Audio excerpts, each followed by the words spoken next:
Well, what's the crack? How are you getting on? You're all very welcome to episode 146 of Buckshot for the 7th, as I'm recording this, the 7th of June 2020. But your average Joe and Josephine will hear this on the 8th. But unless you're a Patreon, of course. I bang the old Patreon drum enough, but these people need it. They need it. They need to be thanked by getting stuff early. And of course, exclusivity and all the rest of it. I was actually about to start recording, and the dog lost her fucking mind at Philly the pheasant. But little does she know, Philly has been obviously on the HGH or the fucking steroids, because I have never seen a pheasant the size of a goose before. She would get fucked up by that pheasant. Oh my lord. Anyway, welcome to Buckshot, everybody. This is just a brief little hello and an intro. And a bit of info to everybody. What's the crack? How are you getting on? You're all very welcome. If you're new, hit subscribe. Sure, this is mighty crack. There's all sorts of stuff out all throughout the week. Just varying it enough for you. Somebody bought stuff for their baby off the merch shop during the week.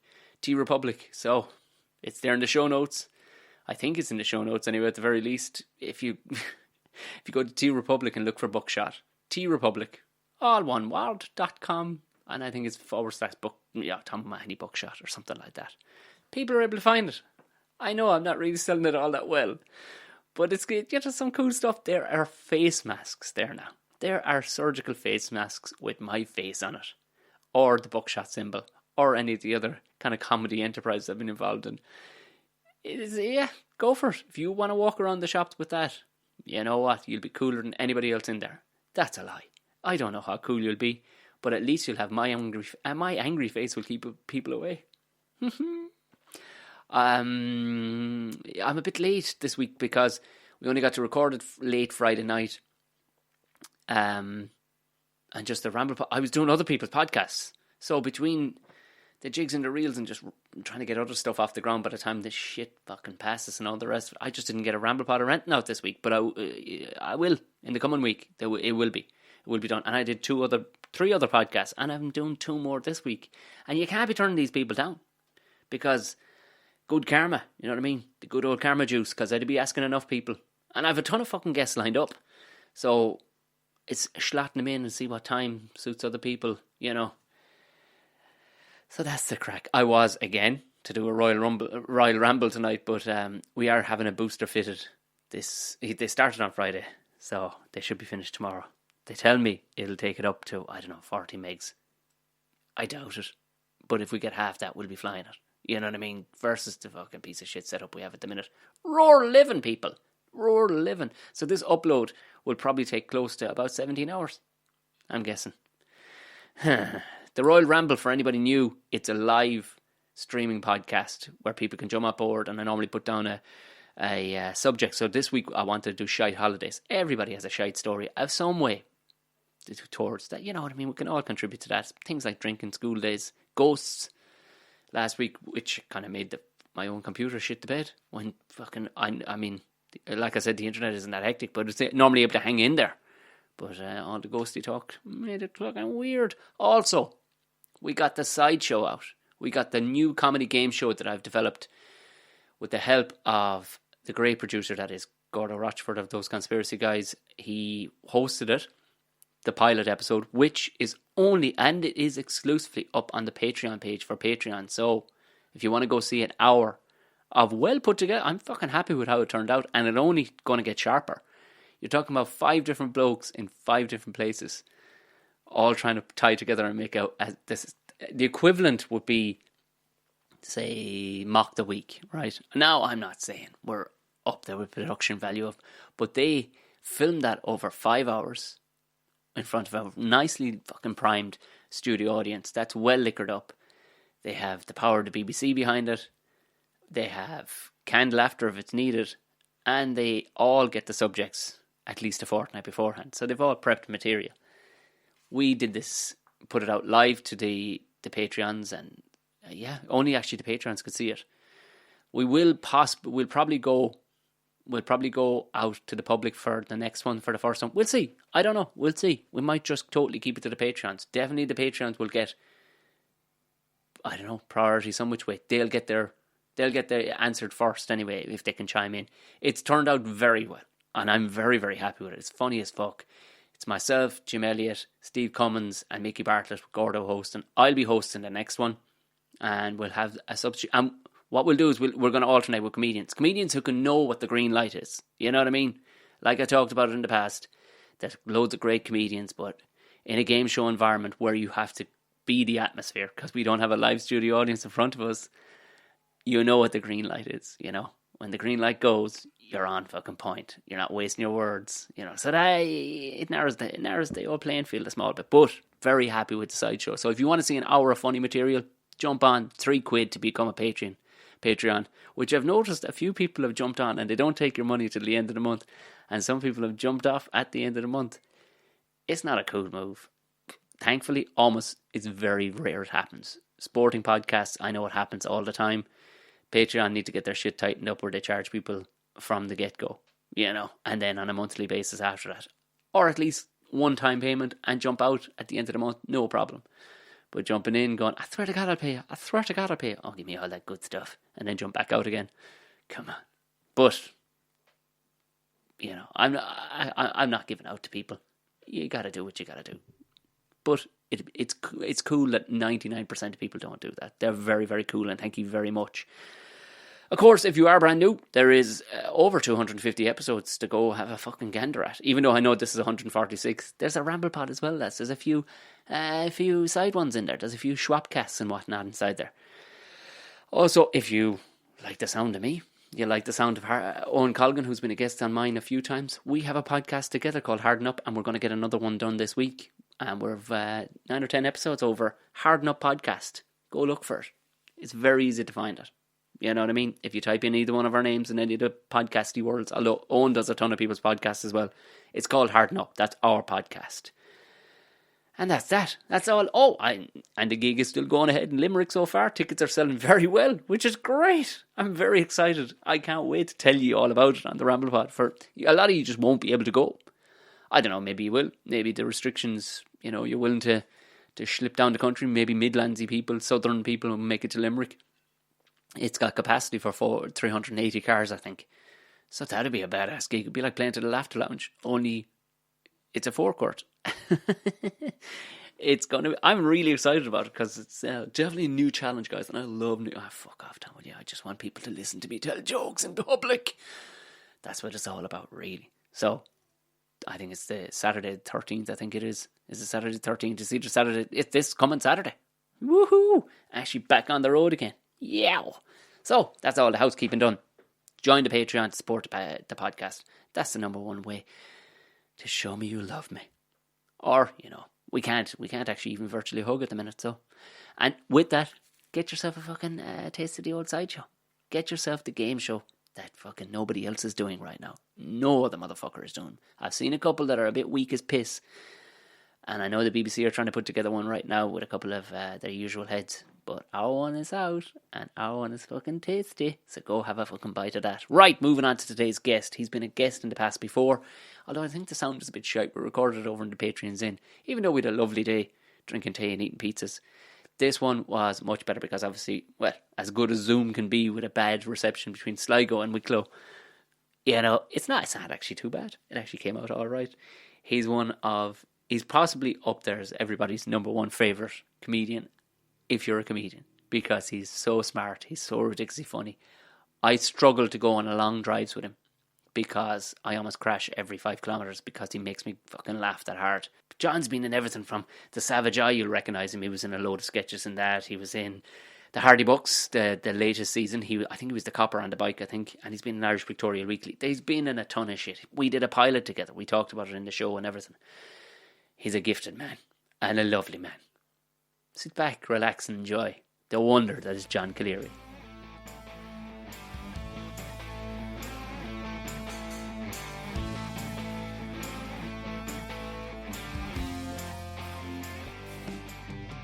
Hello, John. Welcome to the show. I.e., the two of us sitting in rooms on the opposite sides of the country to each other, just going, how is it going on? Oh, well, Neil, do you know what I heard today, Neil? That you can drive anywhere in your own home county by Monday. Jesus Did you hear that? Is that right? Is that right? Yeah. So I'm thinking of moving to Tipperary because it's a bigger space, like. Well, so would you not move down to Galway? Galway. No, Galway. No, I want to go to Teep. You want to Teep? Teep. So you're moving to Teep anywhere, yeah? You're going to move. Yeah, it's a bigger county now. What county has the funniest accent? Because this is the thing that fascinates the two of us. But I think you have because we've driven in many a mile together, and you discussed how accents absolutely crack you up. County? What county? I think there's a few of them. I guess parts of Cavan are very funny. Parts of Cavan, not all of it, but parts of it now. There'd be fellas there that'd be talking away like that there now, and it's very be good now. It's like that. It's like a smoked rasher talking.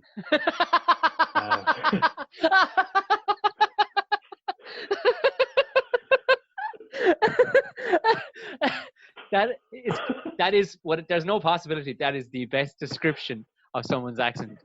It's like a smoked rasher talking to you. The human embodiment of a smoked rasher, leaning over a gate talking to you. That's right. I just imagine a rasher with an old petty cap on him, like in. Yeah, just rind in the muck. But the cabin was quite funny, and Tip is kind of funny, and even the kind of Tip light, although it's not light, Waterford, that's bizarre because that can go from the Waterford thing can go from a Munster kind of sounding thing, to a very, very strange thing. You know, it's a very the roundabout, that kind of thing. That's the words that come in my head. I heard a fella saying that once on the Kinsale roundabout. It's a fucking it's a massive thing. I was trying to explain because the variance of accents even around where I'm from in South, but we're kind of between where we're from is like between the real that Waterford now, well, bye, because Clonmel is that. Yeah. Clonmel be well, bye, how now, how. Yeah. And then you go to Nortip, and it's Nortip becomes a bit more Tejas. Do you remember you talked about the articulated truck or the articulated lorry? Articulated.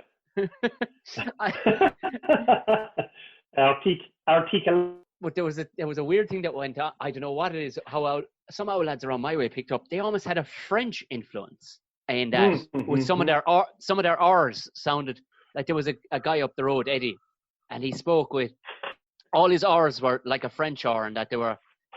Well, that's a right good-looking tractor down. Like it was hard. It was actually difficult to speak how he spoke. That tractor now, I tell you, she tear roots out of the ground for you. It was. That's fucking funny, man. And another one, Wexford, actually. Wexford can be like, there's a part of it that's like, and I said this in Wexford at gigs as well, which is, it's like they've just learned to speak and they're fairly excited about it. And it's like, you know, they go, oh, it's Aaron and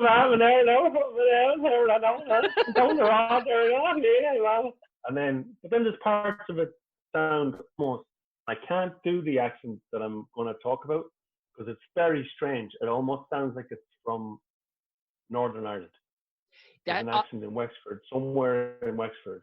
It's all the same. Or the same somewhere. one. The same one. You're spot on. I lived in Bunclody for 6 months, and I picked up. It has the same tones, and it like in South Wicklow as well has this. Like I have cousins in South Wicklow, and it nearly goes other than actually the vowels where they swing their jaws around and say Donegal, where it's like oh no. But if you saw it on a meter of some sort of register, it just bounces up and down. But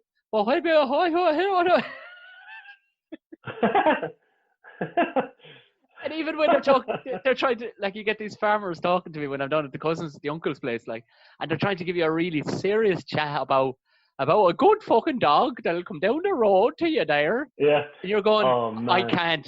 Like he'd say, my dog got shot in the face. And you're like, that's horrific news, but your accent is making it.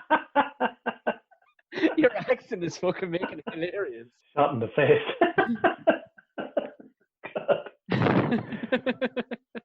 People don't really decipher. You don't lean heavily into the Sligo one, really, because it isn't like.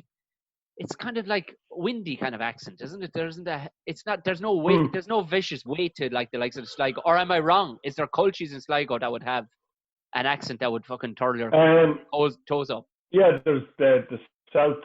Yeah, parts of any Mayo border areas are very westy, but the middle part of it is not. And there's a Sligo town accent which is very sharp and very tight. It doesn't do. It's like. Do you know what I mean? Like it's very fucking. It's almost a little bit like fucking or like that. It's almost a bit New York actually. It's a tad. I mean, don't fucking Brooklyn, the Bronx. Do you know what I mean? It's very sharp. It's the kind of thing where Munster is so obviously Munster, but then Limerick City is so obviously Limerick City. Yeah, it's very nasally. It's almost that comparison, that relation. That relatively the same as that in Sligo, where in the countryside a lot of fellas talking away, Jesus Christ, I don't Tuesday, Wednesday, Friday, after fucking look at me or that. Then in town it's like, here, will you fucking stop? It's very much sharper. Yeah, because I got it one night. I was gigging in Sligo, and I talked about the soccer team. I don't know what came up, and some woman with she had tattoos, and a lot of them weren't bought in a shop, I'm guessing. But some were made as a result of a good party. And she shouted at me, she goes, it's not soccer, it's football. I went, it's what? It's football. I said, football. I said, football. I said, what the fuck kind of game? I've heard of foosball and football, but what's football? I said, what hurry? Why are you in such of a hurry? Relax. Slow down the foot there. That sounds right. I still talk about the gig that we did in Cashel the night with people, how the self-regulating audience that night when you were on stage. Do you remember that? We did a gig in a rugby club. In Cashel? Yeah, in Cashel Rugby Club. Do you remember that? Oh, yeah. And there was young ones nattering down the back. And someone... Oh, yeah. That. Oh, yeah. Was that the one, Tom, with the big spotlight? That's the one, yeah. Spotlight and nothing else, just the spotlight. Like it was a Muppet show. Yeah. Oh, man. I forgot about that. I didn't. No, but it was, you banked it. There was to recap your memory, a woman turned around. She'd had enough of these 3 ones, and nobody wanted to say it because they were relatively low. But she turned around and said, "Would you shut the fuck up?" And oh yeah. And they did. She'd self-regulated, no need in security. Just this woman quieting down the audience for her. Brilliant. I'm afraid to ask how long ago that was, but it's not that long ago, is it? 2 years ago, maybe. Or 2 years tops. 2 years. 2 or 3. Yeah, that's all. Thank God for that. Are you missing gigging? Oh yeah, man. Today is 3 months to the day since I did a gig. Shit. And in 17 years of doing this, I think I've gone 2 weeks maximum. I've never gone maybe excluding holidays, a week is maximum. But if you take holidays into account, maybe 2.5 weeks would be it. That would be the limit, like 16 days, 17 days. That's it. But 3 months, fucking hell, like, that's a lot. I know. Yeah, I'm doing a gig next week, but it's outdoor to a bunch of cars, so I don't. Oh, brilliant! You doing the lounge? No, it's not the lounge one. No, it's a different one. It's down in Limerick. So. Oh yeah. Yeah, it'll be weird and interesting, but if it rolls, we can all roll in and we'll all get a gig out of this. Like, but we'll see how it goes. I don't know what the humor of is with a Ford Mondeo, like, you know. So where are you from? Oh, I'm from a factory in England. Really? Any couples in tonight? Oh, I see the 2 scooters over there. Oh, That's it. That's it. Yeah, it'll be weird, but at least the public will be there to physically see me and hear me talking out loud. So. And how are these things working? Is it like, are you talking to a camera and it's on a screen? I assume, Or yeah, there's talks of a big are screen you on up. a stage? I'm on a stage. I'm on a stage. So they will be like it's getting rigged up as we speak, and they'll tune us into everybody's radio. So it's essentially like you'll stand up where the cinema would be up, and it tunes into radio. Yeah. Now, a lot of cars, the radio won't come on unless the ignition is on. So, I don't know. Oh, yeah. We've got to get either a lot of dead batteries or a lot of cars ticking over. Battery. Well, actually, that's a very good point. I mean, the company, whoever runs that, should have a fucking battery point on site or something. They will, of course. This isn't their first rodeo. Like, they've done a bunch of these. They've done these cinemas yokes for ages. Okay. It'll be a weird one, but interesting. But but like that, it's close on. It's close on 3 months since, and the very same as you in 10 years. Like my 10th anniversary, which is May 21st of my first gig. Normally, normally you'd be out doing a gig just to celebrate it or something. But it was weird. It was just like, nope. Yeah. Nope. Oh man, fucking man. But it's getting a bit better. I mean, there was so much pain and heartbreak for people with this thing, and it's like any virus. By the looks of it, it comes at a certain time and it goes away at a certain time. As in, it comes around December, January, or November to January, and it's gone by May, or it's gone like clearing itself by May. So that's what's happening now. It's just on the way down, and I think it's a case that we might have to just buckle up every winter now for a while. I suppose. Yeah. Be ready. That seems to be the way, because there's nothing untoward happening since they kind of relax things, so they're going to push it a bit forward. So by Monday, it's going to be a lot more open. There'll be shopping centres open on Monday, and it's back to people are back out, literally by Monday officially. It'll breathe a bit of life into it, because they reckon they'll push it forward. And I mean, the first sign is if the pubs get to open for us, basically. It's not that because that's the first sign. Once they can start letting people back into pubs and stuff like that, they can open theatres, they can open comedy clubs, But the wonder is, like, how will people be reluctant, or will they be absolutely like cattle at a fucking... I don't know. I think it's a combination of both of those things, because definitely a massive appetite for something because of the length of time people have spent indoors. Yeah. So the appetite is there. You'd sell tickets for something like in no time, as long as they knew that it was safely run and safely organised. The only thing that I see as being troublesome for us is the fact that pubs will open, but if they don't get the regulations that they need, they won't be opening rooms in pubs for anything else other than socially distanced meals or something. They're not going to be... I can't see those pubs the way they used to run a gig in a room where there was 40 people stuffed in, or 60 people all beside each other. Yeah. I can't see that happening for a while. I know. The likes of the lounge and bigger places that'll have a socially distanced policy, they'll be able to cope with it. They're big enough. But the other pubs that ran gigs, and restaurants that ran gigs, and some hotels as well that ran gigs in smaller rooms, that's a challenge. I wonder how that will work. I'm not really sure. So hopefully it will. They might be doing it in fields yet, John. Well, no better men. Are you country, Sligo, or you're not town anyway? Well, I'm about 5 miles out of Sligo town, on the Dublin road, as it were. So that's where I am, and that's where I grew up. That's where I am now. I'm in the house where I grew up.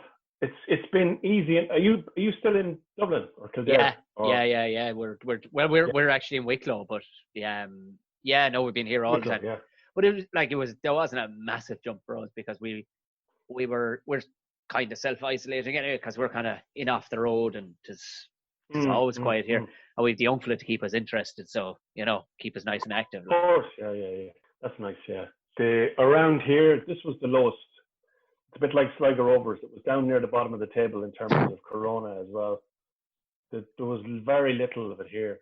I mean, there was about 130 cases out of a population of 65,000 people, and which is less than 0.2%.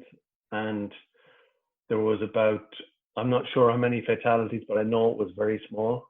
Big, So strong, hairy fucking bastards out west, by. yeah. And social distancing was never an issue in the west of Ireland. You know what I mean? Yeah, this social closeness is what you're. Social closeness is a problem, but especially in country areas, didn't have to change that much.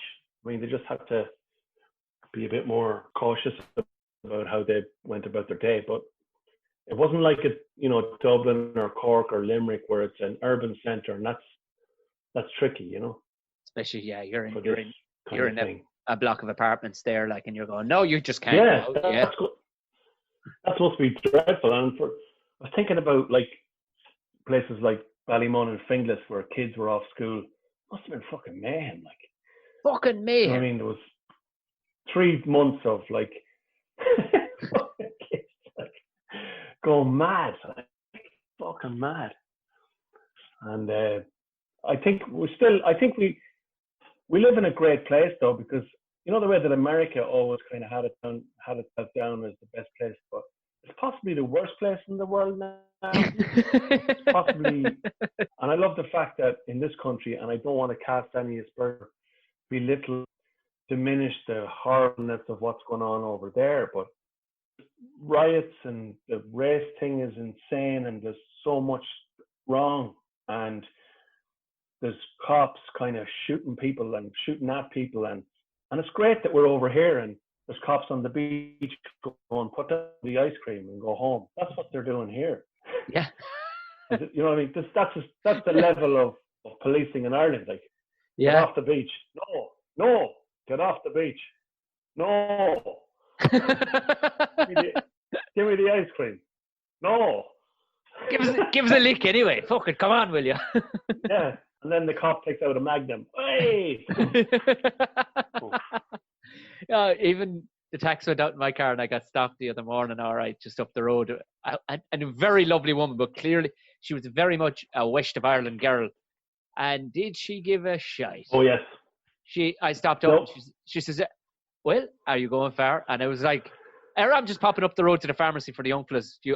Say no more. And she was just kind of looking across. It was natural to look across the windscreen as the taxi's out there. Yeah, you're grand. She says, what?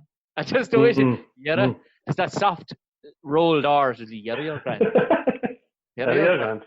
I wouldn't be bothered taking the book out of my pocket. What do you think is going to happen apart from, like, for the likes of us trying to do gigs and that? Is that going to be a long process, or do you think that will resolve itself? Yeah, I reckon we'd be lucky by November, I'd say. Be back. Okay. But that's just, and all I'm doing is gauging up what's going on around the place and talking. Yeah.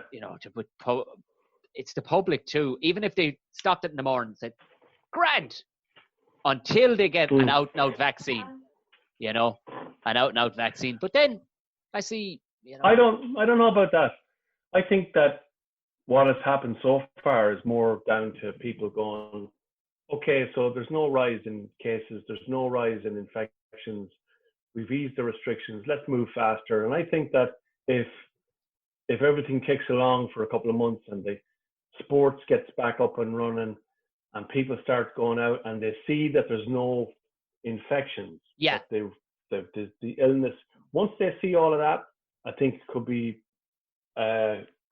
the gates could open a bit and the venues, the pubs might get, that restriction about 2 meters lifted for them so that they can do business. Because their vintners at the moment are going, look, we closed down in March, we were ahead of this, and now you're saying 2 meters distance. We can't operate a business doing that.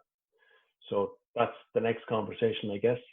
Yeah, and I suppose the way the theatres are looking at it, because I was talking with a theatre down in University Concert Hall in Limerick. I said, what's the plan like? Oh, yeah. And they're saying basically they're drawing it up as best they can with meetings of other theatres and stuff. And the idea being that if you are 4 people from a household, you can sit together in a row, skip 2 seats to the next. Oh. You know what I mean?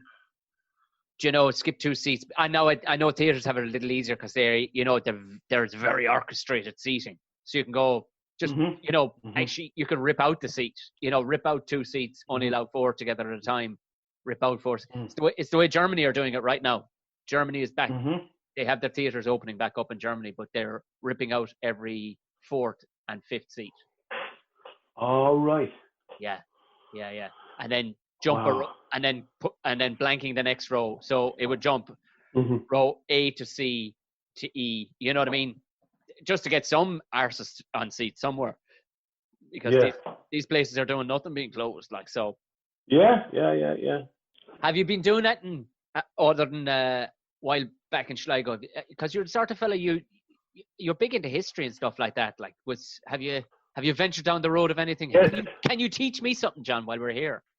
I'm big into history, so I spent the last 3 months thinking about the 1980s and my time here. And I'm big into history, so I'm back around all the houses of all the people that annoyed me in the 1980s, and I give them a headbutt each. That's from the History Foundation of Sligo. There you go. Solving problems in the future that happened in the past. That's what we do best. I was actually in college. That's I've right. been in college since. So I had to finish the degree, and that was the 15th of May was the last thing I handed up. So 3 weeks ago now, 3 weeks ago today. So I was busy with that because that was difficult to do online. There was a lot of adapting of the modules online and stuff, and I did all the rest. We finished out the whole semester via Zoom and via online platforms. So that took up a lot of time every day. So since then, I've just been farting about trying to do small DIY tasks and not succeeding, and looking after me mother there now as well. And that face for the audio of this, John's face. I'm going to actually take a screen grab it. When you do that accent, oh, you're there now.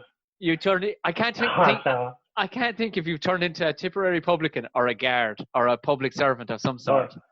A publican, no, a guard who owns a public. Yeah, there you go. What did you do? What was your college course? Because you had a camera there one day, and I says, "What are you doing, Chad?" Yeah, I was in DCU doing a communications degree, so done 3 years done, and fucking excellent because I was in college 30 years ago and I didn't pass. So nice to finally get something done, and it's great because I'm doing what every student has been doing for generations. I finished college and I'm on the fucking dole. It's brilliant. And you're fantastic. You're back with the mother. And then I'm back living with mommy like I was 30 years ago. Is this history? We're going to commemorate Italian 90 out the back. I was just thinking it. Yeah. We're going to commemorate Italian 90 out the back. I'm going to drink a flag in a cider and get sick into my mother's underpants that are hanging on the line.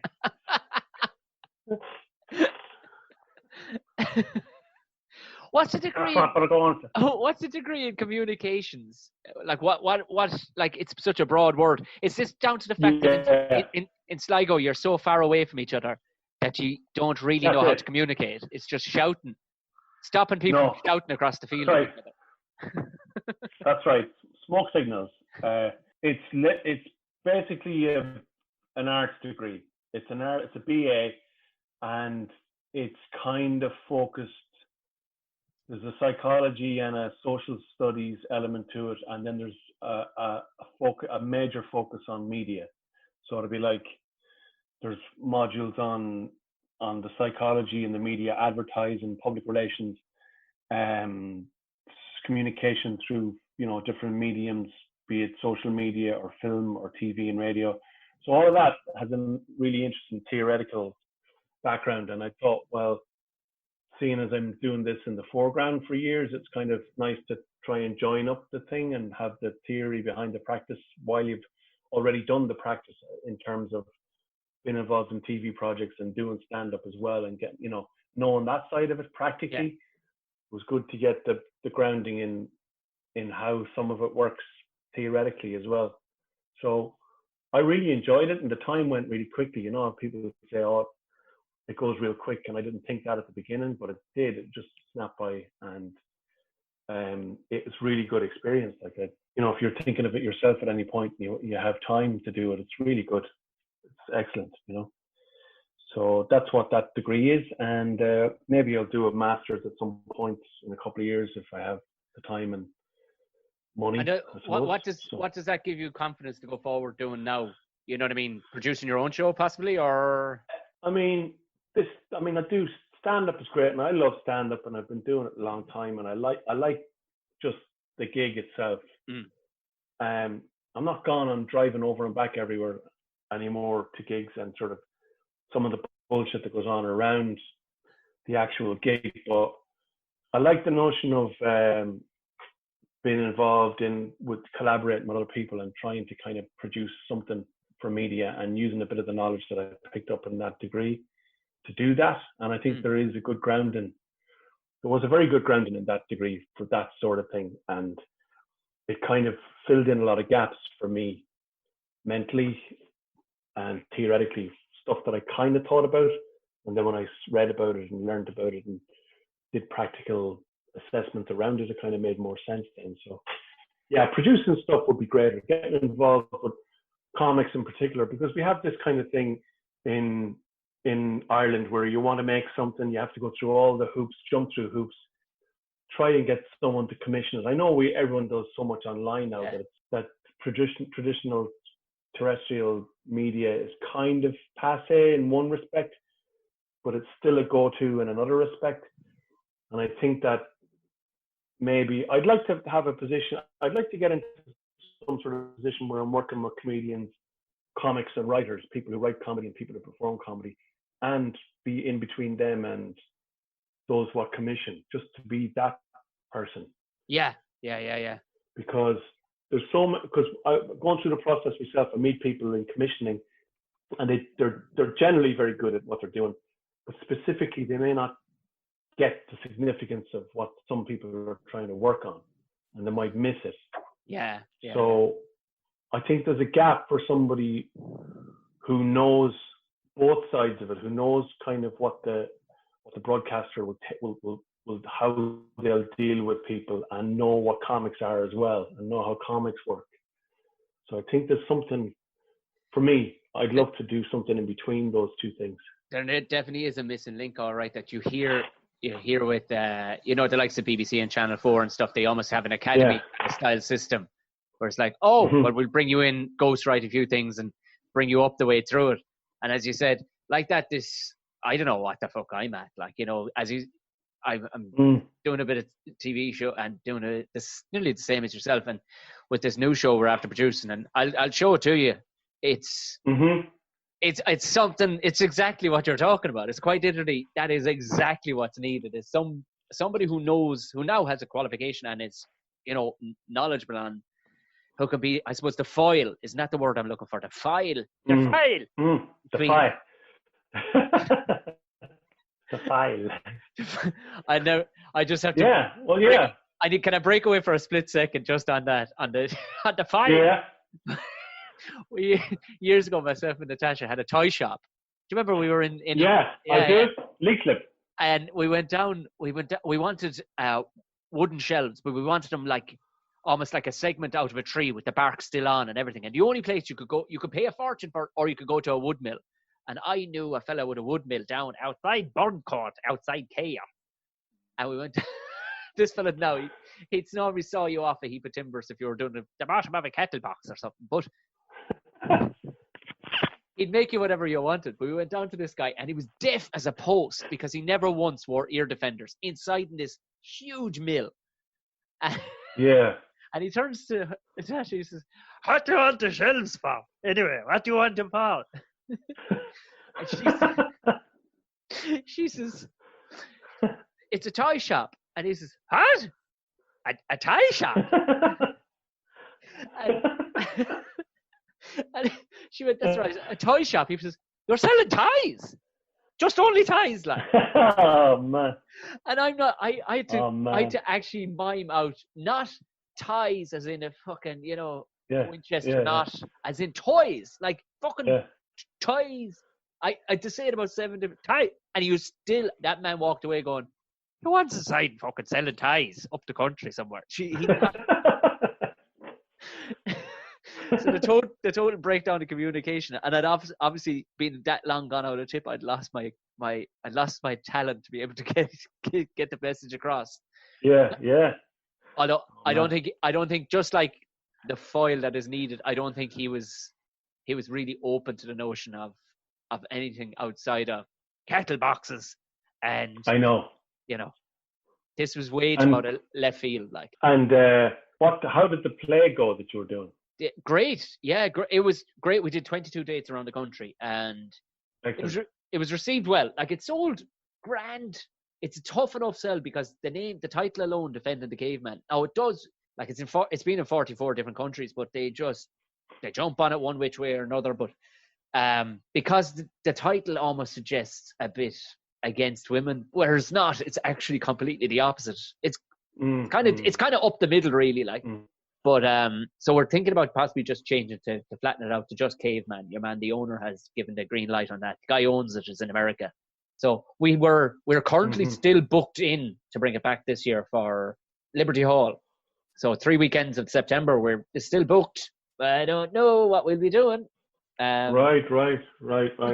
So it's quite an interesting moment, and they haven't pulled it yet because it's easy to get back on the road. It's just one man and a small few props and a bit of stage, nothing major, So I think they're going, we'll run this to the last minute because I only live. It's not like they have to fly me in or anything. I'm only out the fucking road, like, so they leave it run to the last minute. So we'll be the producers who live in Iceland and Glasgow will be watching it with a keen eye to see what goes on. Okay, here. Hopefully it gets back.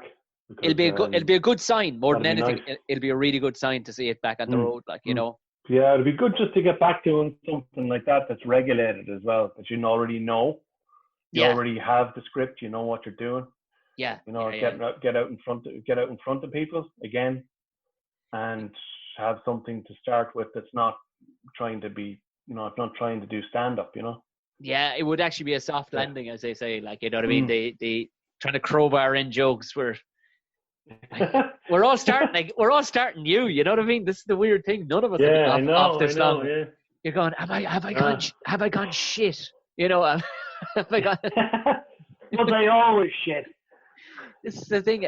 Heaven forbid we're all doing coronavirus jokes. Like, I'm just trying to think, just fucking. Oh man, people will be fucking sick of hearing about it, I'd say. I would imagine so. Yeah, I would imagine so. I mean, I've been growing growing my hair into a mullet, John, just to. Oh, look at that! Look at that! Do you like that? Oh, you're definitely going to make it an Iceland now. It does have a nice land. Yeah, that kind of. Yeah. Especially kind of blondie as well. Got a Scandinavian head on you. Yeah. I haven't shaved today properly, but do you like the moustache? I'm going. Great, yeah. Get me a chopper. Yeah. Or start building choppers maybe or something. How old is the kiddie now? He's just over 9 months now. So he's. Is he? Yeah. Oh wow. It's a steep learning curve, but an easy enough one. He's a very easygoing child, if you know what I mean. Good. He's good. By all accounts, because talking with other people, and it's like, what, Lord, your life is over. It's like, no, he's actually fairly sound. He sleeps, 11, 12 hours a night, like, so. He's a bit of bother with teeth coming in, but again, he's not really whinging about it. It's just like, me fucking teeth. Or me fucking. I don't know why he sounds like the lad off the Brennan's Bread ad. Young Mr. Brennan. Young Mr. Brennan. That's the fear, though, because we're in Wicklow at the minute, and it's my accent, and Natasha has a South Dublin accent. I don't know what accent your man's going to end up with. Like, is he going to be? Oh yeah. Well, how's it going, Father? How are you? Like, is there going to be? Try and mix those three fucking accents, huh? Wicklow, South Tip, and Dalkey. Go on. Dalkey. Unfortunately, with lads always end up. You can meet people in families, and you can meet the lads and the girls, and the lads end up with this street accent, and the women always end up with a very much more refined accent. Because you meet people from, like, I know people from Cavan who, like, a couple of girls from Cavan, and they'd be like really very clear diction, and then you meet the brothers, and they're like, "How you doing?" "Oh yeah, Never mind that now. Oh, it's gone to fuck now, John. And their sisters don't speak like that at all. That's interesting because I'd be, well, even mine is probably softened from living, in different places or whatever. But my two sisters don't have accents at all, really. No. Why is that? Lads that have I don't know. I think I actually don't know. But it's always lads that have the accent, the ingrained. I think it's part of lads in groups, they kind of get into talking a certain way. That's it then from then on, the women they'll be talking like with American accents because they'll be thinking, one day I'll be living over in San Francisco, over in Hollywood, over there, trying to make a film, What the fuck? Who knows, John? Sure, look at John. The only thing, if it doesn't start up, at least the two of us, we might start an old building company together. We'll buy a couple of Land Cruisers. We'll go driving around the country. I think so. Yeah. just building walls for people that don't want them. That's right. Yeah, just building them. And what are you doing there, lad? I'm building the wall there, yeah. But I didn't ask for a wall. Oh, yes, I think you did. And then building walls for no reason. I think that's a good idea. And then buy everything with a checkbook. Get rid of the bank card. Checkbook. It's the only way. Checkbooks for everything. Can I write you a check? What? A check? I don't know if that's COVID friendly. Oh, here, I'll write you a check. So you can get a Hoover and stuff it up. You don't have to touch. You don't have to touch me at all, like. As you lick your thumb to go through the pages. Yeah. I was trying to think of some of the weird shit that you've been in. And we actually made a pilot together that ended up going, you were in a pilot with me. That would have been lovely to do. Yeah. Had that show. And we had a fair bit of punching power in that pilot, but it was, we were told unequivocally, it's not what we're looking for right now. So. I know, yeah. And it wasn't, it clearly wasn't, They don't know what they're looking for. And here's another thing, and this is one of my, people are tired of hearing me going on about this. Normal People, right? The TV show. Now, the thing about that is, people are going, and it's like this, it's been set alight. Joe Duffy was set on fire with people ringing in going, it's disgusting, Joe. All of this, just turn it off. You don't have to watch it. But what's annoying me is the fact that it's supposedly set around here. Yes, they didn't take the fucking time, and we were talking at the top about accents, to actually, first of all, employ more than one person from Sligo on set as an actor, and then secondly, to actually get people to fucking tune into how people speak around here. Yeah. And you would have got away with, like what we were just talking about, kind of dumb American type accents. But the accents that the lads have in that show in particular, it's almost as if fucking Lenny Abrahamson went out to Wicklow or Kildare and hid in a bush and taped people and said, that's how coaches talk. Yeah. Because the accents are like Midland, absolutely Midland, Kildare, Carlow. The lads there are going, yeah, square this and a square that. That's not how people talk around here. It couldn't be further from it. And I was thinking, you spent all that fucking money and you couldn't get that right. This is me being serious now. I was annoyed about that. But then I started thinking about normal, and then people talking about, this is the new normal. And I was thinking, well, if there's the new normal, is there a show called The New Normal People? Can we have that? And have them sex scenes 2 meters apart. How's that going to work? That's a bit. That's a good bit. Yeah. That's. Yeah. Like people are here, you start wanking and I start wanking over here.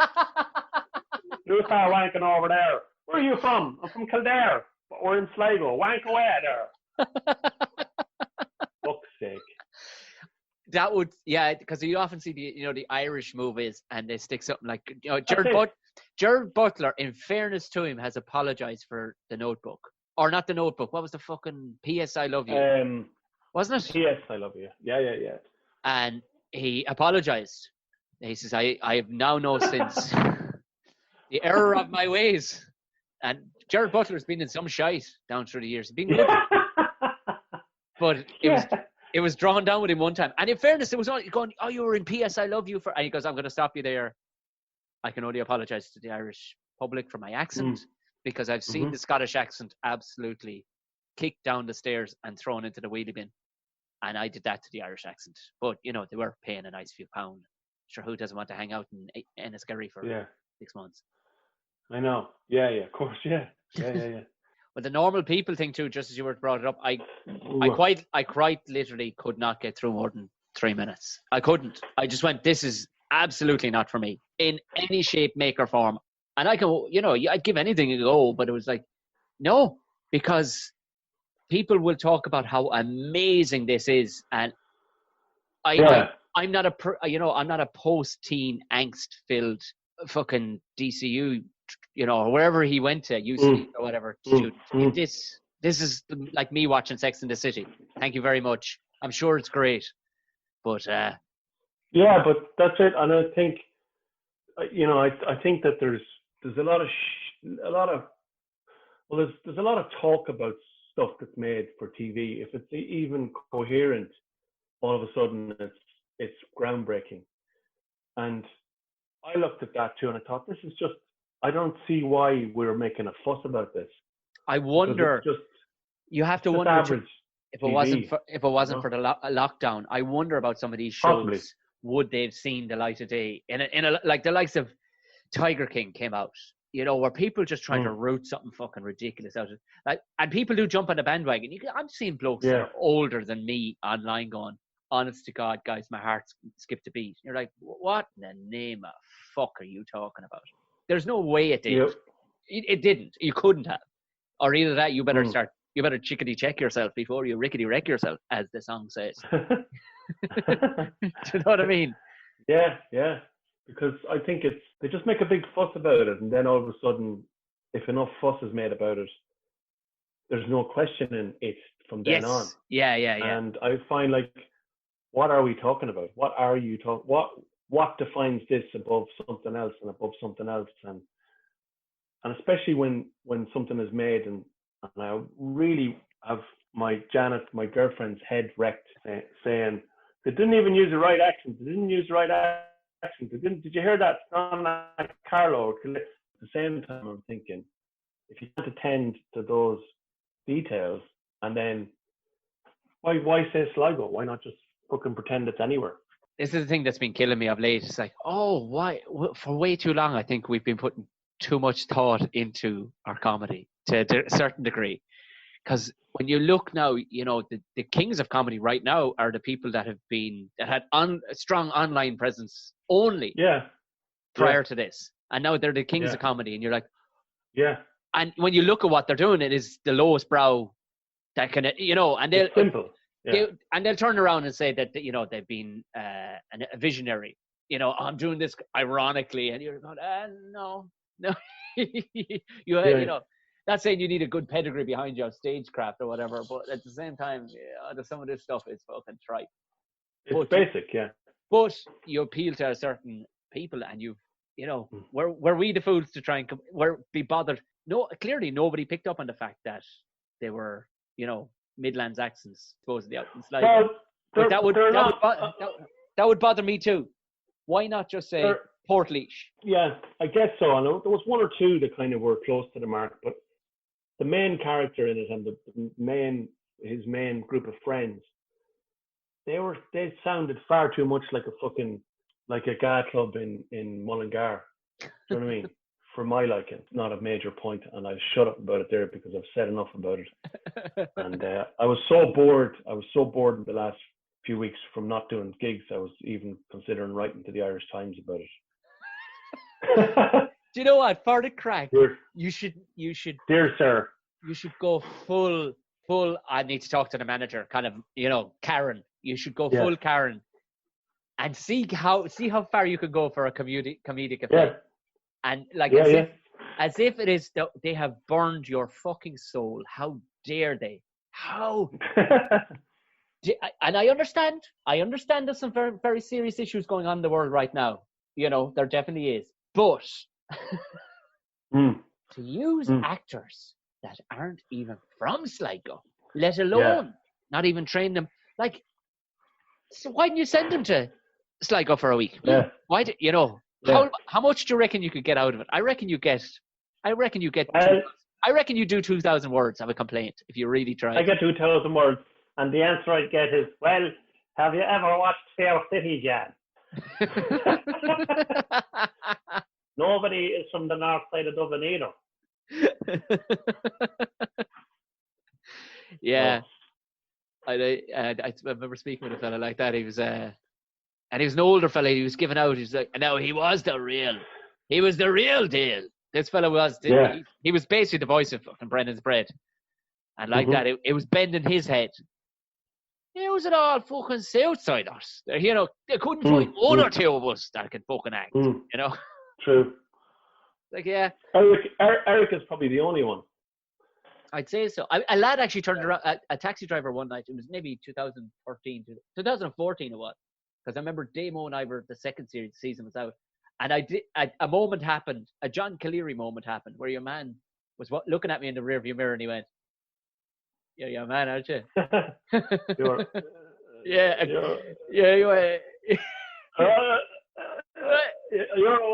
Don't tell me. And I says, I wanted to go, I am the man, yeah. But I did. I went, yeah, in the old show there, yeah.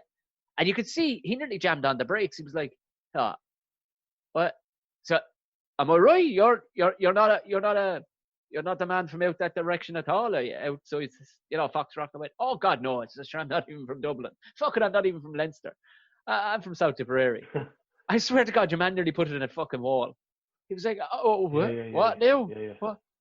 You could see him mulling it over, and about 30 seconds went by, and again into the rearview mirror, he says, "But that's Marvin, eh? Fucking Nidge is from down the country as well.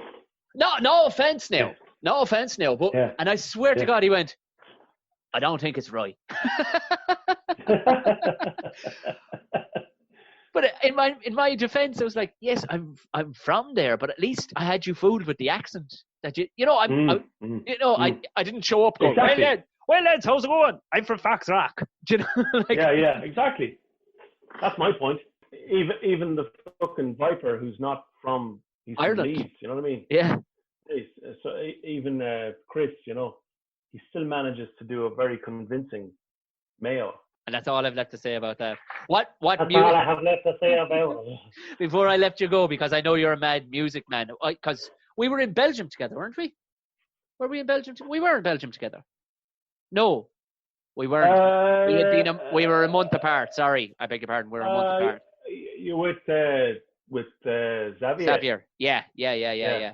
But he could not stop talking about how your great taste in music. What have you been? You've got a Sex Pistols t-shirt on. It's actually a Sketch Pistols. Is it Sketch Pistols? Yeah, that's a band that I got that t-shirt printed in Stephen's Green. It's a band that Gary Cook and myself and Frank Cairns and Grant were in. We did kind of sketches, me and Gary. Yeah. And then we played about 40 minutes of a set as well. And any plans to get the band back together? Because that'd be good. I'd like to see that. Well, it's very difficult because of the way we all work and family commitments all around, and the fact that we didn't get, I think we might have got one paid gig. We were only just, so it's hard to kind of motivate to get it done. Gary wasn't interested after a while either because of other work, and it's just very, very, this is the thing about, I mean, when guys are younger and people are younger, it's probably easier to get together. But when they live in different places and they've got different lives and different jobs, it's really difficult to even get together for a rehearsal. I think we took it as far as we could at the time, but I'd love to do it again. I mean, it's just the best fun. It's the best fun ever. But Xavier was talking, was he, about music? Yeah, but sure, he never shut up about metal. He was big into his metal. He's big into metal. Yeah. He was there, and John Richardson, the Canadian comedian, was touring around. We did Antwerp and we did Brussels. Yeah. Did we do somewhere else? Was it Mechelen? Was it, or? It could have been. Yeah, no. All the chat was metal. I was like, yeah. John is well up on music. I was like, yeah, he is. But I nearly felt like the disappointing cousin that shows up. Oh, so. So you don't know much about music, do you? I said, no, but I like it. I do definitely like it. You can turn up the radio if you want. I don't know. I was over, actually, I did a gig with him about 3 days. The second last gig I did before lockdown was with Xavier. Oh, you're over in Belgium? I did it. Yeah, I did a thing. He got me to do this.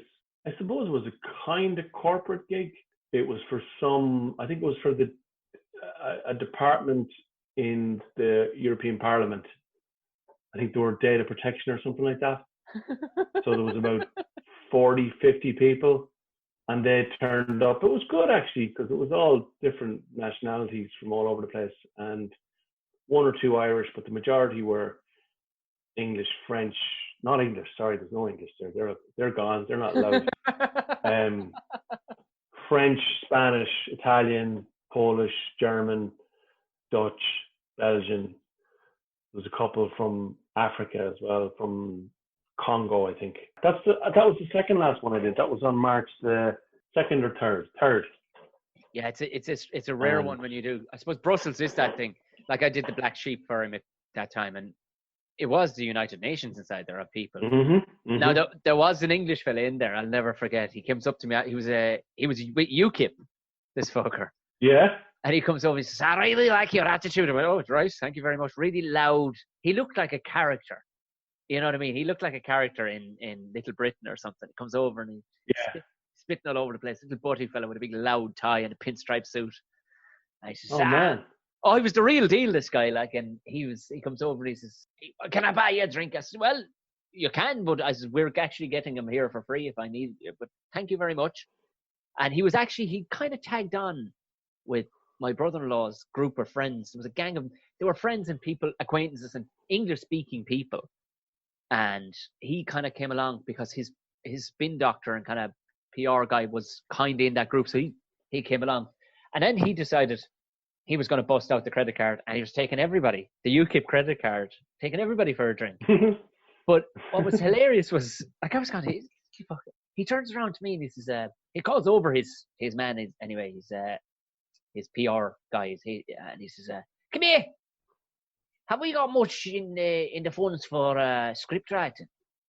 And I was kind of going back and forth, what's this about? He goes, I'd like you to write for me.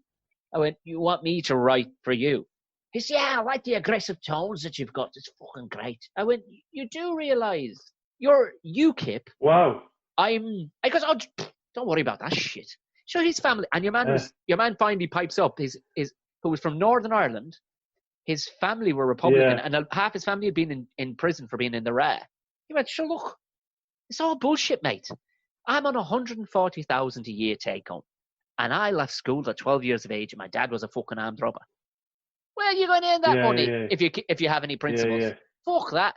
So it was all bullshit. But I was going, God, and it actually had happened. I was going, could I find a way of phonetically fitting in Republican fucking, you know, especially using his Liverpudlian accent, like, where would you fit in Chucky Car Law? Do you know? where would you fit that? Where would you fit Chucky Car Law? Chuck, I don't know, but I'm sure I could have squeezed in something somewhere. Law. That's good, man. That could be the name of our band, John. We'll get a band together. Do you know what we'll do? And we'll make a fortune. We'll start a country band. I think that's the best thing to do. It's the best way to go. You won't look out of place standing on a couple of round bales. No. Culchies will show up with their own wellies. They don't mind the rain. They don't mind the rain. Yeah. And we just sing a couple of fucking wagon wheels and whatnot. We'll make a fucking fortune. We'll have to buy one. We'll have to buy a Stetson and just pass it around. We won't sell any tickets. We'll just pass it around at the end. Pass around the Stetson, yeah. Yeah. That'll be the name of our night. Yeah. Passing the Stetson with John Colleary and Tom O'Mahony. Yeah. Now we just need somebody who knows how to get it to market like you do. So you're the money guy. You're going to get it go rolling for us. We can do the ploughing championships next year. Absolutely, we'll do the Aldi tent at the ploughing championship. in between the circular saw and the fucking beef. Did you? There was one bloke before I let you go. I need to actually find this clip again and send it on to you. we talk about being like pure and utter purebred culchies. But I think I saw Pete Culchie at the Pound Championship 2 years ago, where this old fella was looking in at these prize cattle, and he was standing in behind kind of a set of gates with another fella, and he had the old tea cozy hat on his head, and they were looking in at these cattle or whatever. But whereas you and I might have a packet of peanuts or a packet of crisps to munch on as a snack, this guy had a pound of raw sausages. And he was snapping them off one at a time and was just fucking gobbling them back. And then the whole little rope of sausages nearly hanging down onto the ground, and one by one he was chatting away to your man beside him, and your man beside him wasn't phased out by this, and he just snap one off and fire it into the gob like a fucking pelican and just wolf it down. Fucking hell. That's some image. The Denny man. The Denny man. Oh, man. On that delightful culture note, John, it's been a fucking dream. Yeah, it's been great crack, yeah. Thanks a million, John. Hopefully we get to see you soon out there doing your thing and whatnot. So, who knows what's in store? But look, we'll be ready and waiting. But thanks very much, everybody that tuned in, if tuning is the right word to use anymore. Thanks very much who press buttons on their phone. There's not even buttons on your phone, Tom. What am I talking about? Just thanks for listening. This has been fabulous. Hit subscribe if it's your first time. Don't forget, if you're on Apple Podcasts, hit the old 5-star button. Thanks very much. Write a little note. I love the stuff that lads are writing there. Great. Very, very funny. Very funny. So, 5 stars or keep it to yourselves. Or, at the very least, if you don't feel like doing that, if you don't feel like joining the Patreon, if you don't feel like buying a t-shirt or buying a mask for your nana, just share it on whatever social platform you're on. Go, hey, I enjoyed this. Throw it out there. There's also the Harden Up podcast. A lot of people getting in contact with that. We'll keep it lit. Promising to keep it lit. You know what? You keep it lit. Stay safe the week, and I'll have more stuff out to you. Good luck and thanks, and God bless.